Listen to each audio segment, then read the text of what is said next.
Shalom, puji Tuhan kita sudah berada di akhir pekan dan bersyukur kita boleh kembali lagi akan merenungkan firman Tuhan. Mari kita berdoa. Betapa hati kami melimpah dengan syukur ya Tuhan karena kami boleh ada di akhir pekan bersama keluarga. Kami mau bersama-sama melandasi dengan merenungkan firman-Mu ya Tuhan. Mohon pimpinan, tuntunan, dan pencerahan dari Roh Kudus agar kami dimampukan untuk memahaminya dan melakukannya dalam kesehari-harian kami. Demi Kristus Yesus Sang Firman kami berdoa. Amin. Bapak Ibu, firman Tuhan kita terambil di dalam Yosua 24 ayat 15. Tetapi jika kamu anggap tidak baik untuk beribadah kepada Tuhan, pilihlah kepada hari ini kepada siapa kamu akan beribadah. Allah yang kepadanya nenek moyangmu beribadah di seberang sungai Efrat, atau Allah orang Amori yang negerinya kamu diami ini. Tetapi aku dan seisi rumahku, kami akan beribadah kepada Tuhan. Itulah firman Tuhan yang menjadi dasar renungan kita pada hari ini. Tema kita, aku dan keluargaku beribadah kepada Tuhan. Saudara, kisah hidup Yosua nyaris sempurna. Alkitab mencatat perjalanan hidupnya berhasil dan beruntung. Bahkan dia sampai membawa umat Israel ke Kanaan, ke tanah perjanjian. Nah, pertanyaannya apa rahasianya? Jawabannya adalah karena Yosua setia beribadah kepada Tuhan. Dan ini tidak hanya dirinya, melainkan seisi rumahnya.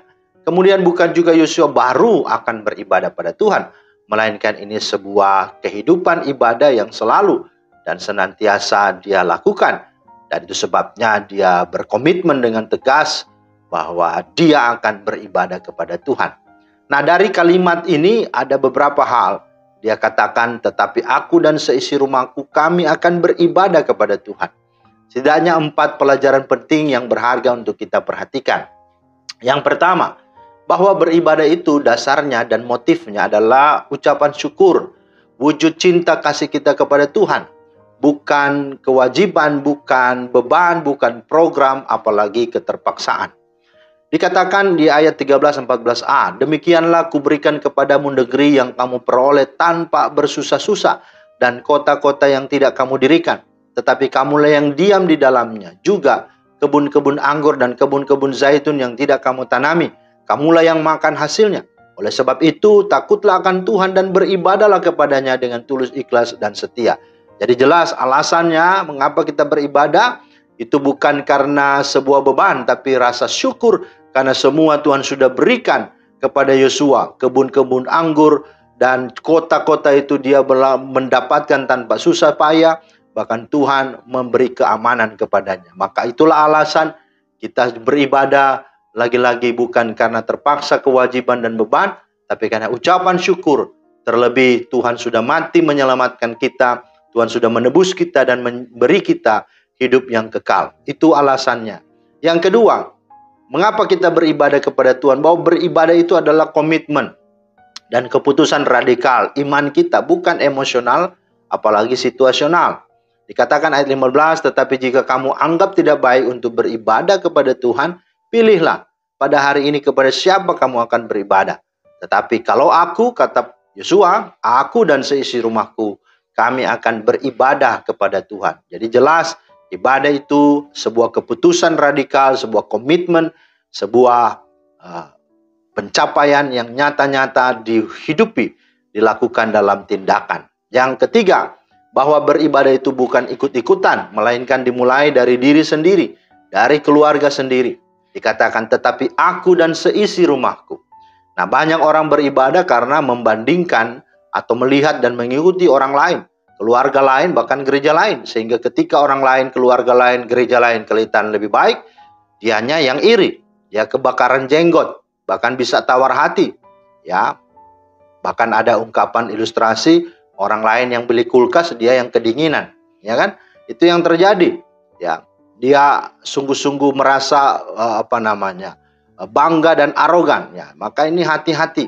Kalau itu yang terjadi dalam hidupmu, mari kita luruskan motivasi kita, luruskan niat kita, bahwa sesungguhnya ketika kita beribadah itu betul-betul dari keputusan kita, dari hati kita, bukan karena ikut-ikutan. Yang keempat, bahwa beribadah itu adalah keteladanan. Dikatakan di ayat 15b, kami akan beribadah kepada Tuhan. Kata kami situ, seisi rumah dan keluarga Yosua beribadah kepada Tuhan. Tetapi tidak mereka saja, melainkan seluruh umat Tuhan pun berkata, ayat 18b, kami pun akan beribadah kepada Tuhan sebab dialah Allah kita. Mengapa? Karena mereka telah melihat dan menyaksikan sendiri teladan hidup dan iman Yosua dan keluarganya. Bagaimana Yosua beriman, bagaimana Yosua dapat memimpin mereka menghadapi tantangan demi tantangan, musuh demi musuh, dan sampai mereka bisa ada di tanah Kanaan dan bisa berkemenangan, dan Tuhan beserta mereka. Karena itu, mari beribadahlah kepada Tuhan, dan beribadahlah bukan hanya dirimu, tapi keluargamu. Jadilah keluarga yang beribadah kepada Tuhan. Tuhan kiranya memberkati dan menolong kita semua. Amin. Terima kasih Tuhan atas firman-Mu. Kami bersyukur diingatkan lagi tentang sesuatu yang penting dalam kehidupan kami, itulah beribadah pada Tuhan. Mari, biarlah kami tahu, sadar mengapa kami beribadah, bagaimana kami beribadah, dan pada akhirnya kepada siapa tujuan dari ibadah itu. Semuanya tentu hanya untuk kemuliaan nama-Mu Tuhan.